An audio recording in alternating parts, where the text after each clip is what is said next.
है। अगर इस क्वेश्चन की प्रैक्टिस कर ले शायद हो सके आपके कुछ क्वेश्चंस बन सके, और अगले बार में हम लोग सब्जेक्टिव क्वेश्चंस देखेंगे। चलो शुरू करते हैं। हमारा पहला क्वेश्चन है, किस दर्पण में वास्तविक फोकस होता है? तो कौन से दर्पण में वास्तविक फोकस होता है? वो अवतल में होता है, उत्तल में होता है, या समतल, या इनमें से कोई नहीं? ये उत्तल में होता है। आपको उत्तल मार के आना है, ठीक है। वाहन, जो मोटर वाहन के सामने कौन सा दर्पण लगा होता है? बहुत को देखेंगे गाड़ी के सामने एक दर्पण लगा होता है, वो कौन सा दर्पण होता है? तो हमारा अवतल दर्पण होता है, जो मोटर गाड़ी के सामने लगा हुआ रहता है। कन्वेंशन मेजर जिसे बोलते हैं। यदि एक लेंस की क्षमता -2D है, इसकी फोकस दूरी क्या होगी? तो अगर यदि किसी एक लेंस में अगर आपने 2D ऐसा निकालना सीखे होंगे तो आपको पता होगा कि इसका जो आंसर होगा वो 50 सेंटीमीटर होगा। इसका राइट आंसर है। किस में निम्न में से किस माध्यम का अपवर्तनांक सबसे अधिक होता है? तो सबसे अधिक किस में होता है? हीरा में, क्योंकि जो हीरा का अपवर्तनांक होता है वो 2.42 होता है। ये हीरा का अपवर्तनांक है जो 2.42 होता है। तो आपको ये क्वेश्चन आ सकता है, क्योंकि ये भी आई कर लीजिएगा, क्योंकि ये क्वेश्चन आ सकता है आपके बोर्ड एग्जाम में। आज हम लोग ऑब्जेक्टिव कर रहे हैं, कल हम लोग इसका सब्जेक्टिव देखेंगे। प्रिज्म द्वारा प्रकाश की कौन सी परिघटना घटती है? तो ये हमारा वर्ण विक्षेपण की परिघटना घटती है, क्योंकि अगर किसी भी प्रिज्म में आती है तो उसमें आने वाली जो किरणें होती है वो विक्षेपित होकर वर्ण विक्षेपित होकर अलग रंग में दिखाई देती है, तो उसे हम लोग वर्ण विक्षेपण कहते हैं। जरा दृष्टि दोष किस प्रकार के लेंस द्वारा किया जाता है? जरा दृष्टि दोष किस प्रकार के लेंस द्वारा दूर किया जाता है? तो आपने पढ़ा होंगे 3 तरह के दृष्टि दोष होते हैं, एक निकट और एक होती है दूर, एक होती है जरा। तो आपको एक ट्रिक बता देते हैं हम दूरदृष्टि के लिए। ट्रिक ये है कि अगर दूर दृष्टि की बात रहे, तो जैसे अगर दूर दृष्टि वाला अगर रहे तो इसमें कुछ नहीं करना आपको। 3 अंक अगर दूर दृष्टि है तो आपको ऊ, रता और ताला, आपको सिर्फ 1 अंक बढ़ा देना है। इसमें 1 अंक ही बढ़ा देना, दूर दृष्टि जिसमें 1 अंक बढ़ा देना है तो उसका उपचार उत्तर लेंस से होगा।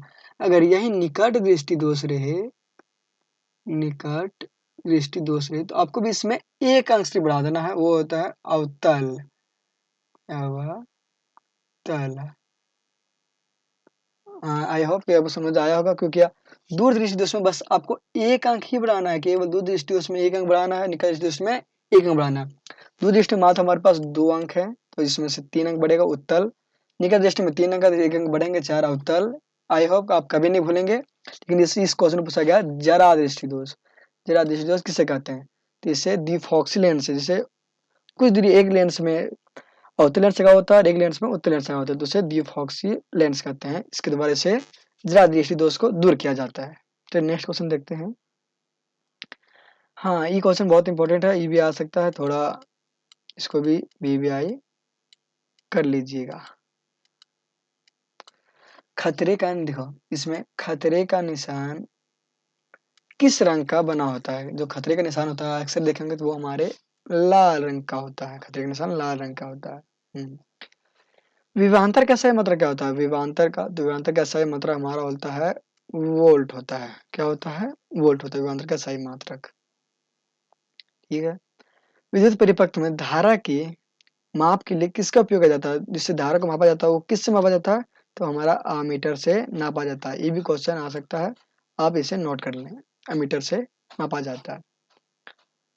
ये ठीक है।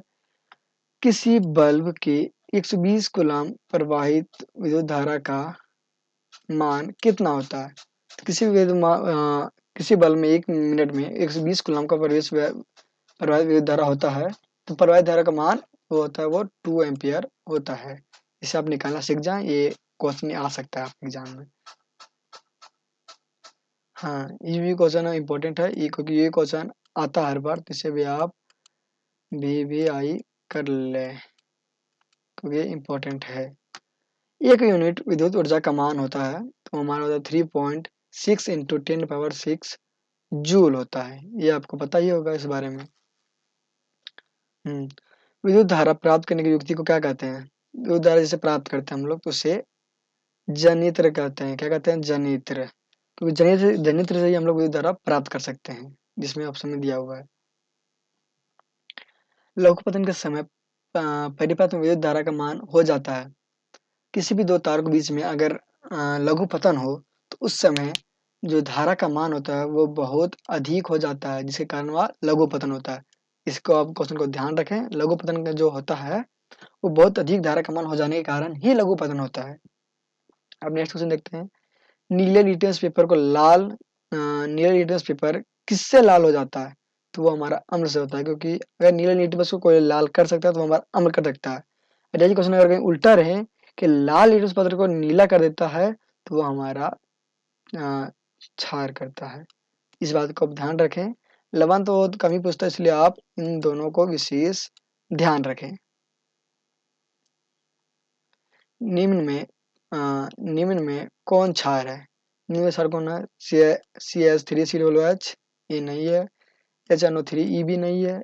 NaCl ये तो नमक, ये तो हमारा जो आएगा वो लवण में आएगा। तो हमारा जो क्षार है वो NaOH है, जो है सोडियम हाइड्रोक्साइड। ये हमारा क्षार है। जिप्सम का रासायनिक सूत्र क्या है? ये बहुत इंपॉर्टेंट है, आप इसे नोट कर लें, क्योंकि जिप्सम का हमेशा आता है, तो इसलिए आप इसको नोट कर लें। क्योंकि जिप्सम हो गया, फिर प्लास्टर ऑफ पेरिस इसका बहता है। तो जिप्सम का जो फॉर्मूला होता है तो वो CaSO4 × 2H2O होता है। ये होता है हमारा जिप्सम का से होता है। पर यही अगर प्लास्टर ऑफ पेरिस का पूछ दे तो ये हमारा ये होगा कि CaSO4 × 1/2H2O होता है हमारा प्लास्टर ऑफ पेरिस का, लेकिन जिप्सम का होता है CaSO4 × 2H2O। इसे आप ध्यान रखें। हाँ, तो नेक्स्ट क्वेश्चन देखते हैं। समीकरण CO3 उष्मा CO प्लस CO2 किस प्रकार का विक्रिया है? तो इसमें आप देखें यह संयोजन विक्रिया है, वियोजन विक्रिया है, विस्थापन विक्रिया, इनमें से कोई नहीं। तो आप ध्यान दें, किस विक्रिया में एक पदार्थ टूटकर दो या दो से अधिक पदार्थ की निर्माण होता है उसे क्या कहते हैं? तो हम लोग उसे वियोजन अभिक्रिया कहते हैं, जिसमें एक पदार्थ से दो या दो से अधिक पदार्थों का निर्माण हो, उसे हम लोग वियोजन अभिक्रिया कहते हैं। जल के विद्युत अपघटन में कैथोड पर कौन सी गैस मुक्त होती है? तो हमारी O2 गैस मुक्त होती है। O2 गैस हमारी मुक्त होती है। हाँ, नेक्स्ट क्वेश्चन है अपचयन और अपचयन और उपचयन अभिक्रिया का दूसरा नाम क्या है? ये भी क्वेश्चन आता है, जिसे ध्यान रखिए। अपचयन उपचयन का किया है उसे रेडॉक्स अभिक्रिया का दूसरा नाम है। अपचयन और उपचयन अभिक्रिया का दूसरा नाम रेडॉक्स अभिक्रिया, इसे आप ध्यान रखें। निम्न में विद्युत का सर्वोत्तम चालक कौन सा है? तो निम्न में से विद्युत का सर्वोत्तम चालक है कॉपर। इसको ध्यान रखें, ये भी आ सकता है। कॉपर जो है वो सर्वोत्तम चालक है विद्युत का। गंधक एक है, इसमें गंधक एक क्या है? धातु, अधातु, मिश्रण या उपधातु। तो ये हमारा गंधक एक है अधातु, हमारा गंधक अधातु है। ये क्वेश्चन आपके एग्जाम में आ सकता है। ये वाला क्वेश्चन आ सकता है कि सीसा और टीन के मिश्र धातु को क्या कहते हैं? तो उसे हम लोग सोल्डर कहते हैं। क्या कहते हैं? सोल्डर। अगर वहीं सीसा और टीन लिख दे तो उसे क्या कहेंगे? सीसा और टीन को स्टील कहते हैं। तो प्रदान का सीसा और टीन है यहाँ, तो इसे सोल्डर कहेंगे। क्या कहेंगे? इसे सोल्डर कहेंगे। ये भी क्वेश्चन आपका इम्पोर्टेंट है, क्योंकि अगर आपने पढ़ा होगा तो ये 3 क्वेश्चन आपके आते हैं। एक CnH2n प्लस CnH2n -2 OL भी आता है, ये भी आता है। तो इन तीनों का आप ध्यान रखें। CnH2n+2 किसका रासायनिक सूत्र है? तो ये हमारे एल्केन का है। किसका है? एल्केन का। और यहीं अगर एल्कीन का पूछ देता तो हमारा जो होता वो CnH2n होता। और यहीं अगर एल्काइन का पूछ देता तो CnH2n-2 होता। ये होता हमारा एल्कीन का और ये होता हमारा एल्कीन का। तो सब ध्यान रखें। लेकिन इस क्वेश्चन पूछा है CnH2n+2 किसका रासायनिक सूत्र है? तो ये हमारा एल्केन का है। ठीक है। एल्डिहाइड का प्रत्यक्ष समूह क्या होता है? तो एल्डिहाइड का प्रत्यक्ष समूह O-OH होता है। माइनस नहीं, ये एक बाउंड है जिसे -OH कहते हैं एल्डिहाइड का। अब नेक्स्ट क्वेश्चन है, एथेनॉल सोडियम का विक्रिया का कौन सा गैस बनाता है? एथेनॉल गैस करके तो H2 गैस बनाता है। कौन सा गैस बनाता है? H2 gas. आधुनिक आवर्ती सरणी में आवर्तों की संख्या कितनी होती है? तो आधुनिक आवर्ती सरणी में आवर्तों की संख्या कितनी होती है? 18 होती है, क्योंकि the number of period in the model period table is 18 होती है। कितनी होती है? 18। आधुनिक आवर्ती सरणी में आवर्तों की संख्या 18 होती है। स्वपोषण के लिए आवश्यक क्या है? तो स्वपोषण के लिए जो स्वयं खाना बना उसके लिए आवश्यक है CO2 तथा जल आवश्यक है, क्लोरोफिल आवश्यक है और सूर्य का प्रकाश भी आवश्यक है। तो इसमें से इनमें से सभी हो जाएगा। ये सारी चीजें आवश्यक है, स्वपोषण पोषण के लिए आवश्यक है।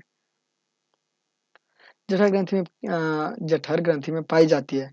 जठर ग्रंथि में हमारा ये होता है स्टोमेटा यानी कि अमाशय पाया जाता है।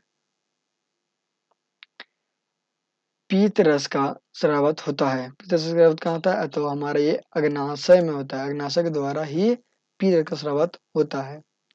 सबसे बड़ा नहीं सॉरी सबसे छोटी अंतस्रावित ग्रंथि कौन सी है? तो हमारा प्यूटरी होती है, क्योंकि ये क्वेश्चन इंपॉर्टेंट है, ये भी आ सकता है, इसलिए आप ध्यान रखें, ये क्वेश्चन को भी आ सकता है कि सबसे छोटी अंतस्रावित ग्रंथि कौन है? तो प्यूटरी ग्रंथि है। घेंगा रोग पनपता है। घेंगा रोग किसी कारण होता है? घेंगा रोग हमारे आयोडीन की कमी से होती है। किससे? आयोडीन की कमी से होती है हमारे घेंगा रोग। नेक्स्ट क्वेश्चन देखते हैं। परागकोश में पाए जाते हैं। परागकोश में क्या पाए जाते हैं? तो हमारे परागकोश में क्या पाए जाते हैं? इसमें देखो तो परागन के कारण परागकोश में हमारा परागन पाया जाता है। नेक्स्ट क्वेश्चन देखते हैं हम लोग अब। मानव में निषेचन की क्रिया कहाँ होती है? मानव निषेचन की फ्लोपियन ट्यूब में होती है। बहुत को बच्चे जल्दबाजी में योनि में मार देते, लेकिन नहीं, मानव निषेचन की क्रिया कहाँ होती है? तो ये हमारे फ्लोपियन नलिका में होती है। इस बात को आप ध्यान रखें। किसी जीव में जीनी रचना कहलाती है। किसी जीव में जीनी कहलाती है तो जीनोटाइप कहलाती है, क्योंकि देखिए जीनी यहीं पर है और टाइप आ गया। तो आप बात कुछ सवालों जो होते हैं उसके सवाल में उनका आंसर छुपा होता है। इस बात को ध्यान रखें, जीनोटाइप में होती है। एक स्त्री में कौन से लिंग और सूत्र मिलते हैं? एक स्त्री में XX मिलते हैं, हाँ XY तो नहीं मिलते हैं, XX भी नहीं मिलते हैं, XXY भी नहीं मिलते हैं। पर ध्यान रखें, अगर यही आपको ऑप्शन में है केवल X दे दिए तो आपको X भी मारना है, क्योंकि के दोनों मिला के अगर एक ही दिया हुआ तो भी X हो सकता है। जैविक आवर्तन का जैव आवर्धन करने वाला रासायनिक है तो वो DDT है। इस बात को ध्यान रखिए, आपने पढ़ा होगा तो आपको DDT का फुल फॉर्म पता होगा। अब DDT का क्या फुल फॉर्म है आप कमेंट में बताएं। बाघ उपभोक्ता है। बाघ उपभोक्ता है वो खाना किस पे खाता है? आपको पोषण स्तर पता होगा कि एक घास है, घास को टिड्डा खा, टिड्डा को कोई और खा रहा है, उसको कोई और खा रहा है। तो ये जो बाघ है वह कौन सा है? तो तृतीय पोषण है। बाघ हमारा तृतीय पोषण है, क्योंकि पहले घास है, घास को हिरन खाएगा, क्योंकि घास है, घास को हिरन खाएगा, हिरन को फिर बाघ खाएगा। तो बाघ क्या है? तो बाघ वही इसका प्रथम हो गया, ये द्वितीय हो गया और ये तृतीय। तो बाघ जो हमारा है वो तृतीय पोषण स्तर का है।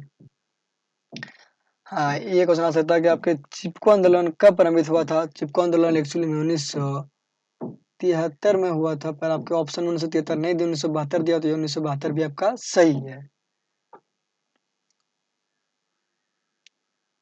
हाँ, क्वेश्चन इंपॉर्टेंट। पवन चक्की को उपयोगी ऊर्जा प्राप्त करने के लिए पवन का न्यूनतम वेग कितना होना चाहिए? तो पवन चक्की को एक ऊर्जा प्राप्त करने के लिए कम से कम उसको 15 किलोमीटर प्रति आवर की रफ्तार से चलना चाहिए।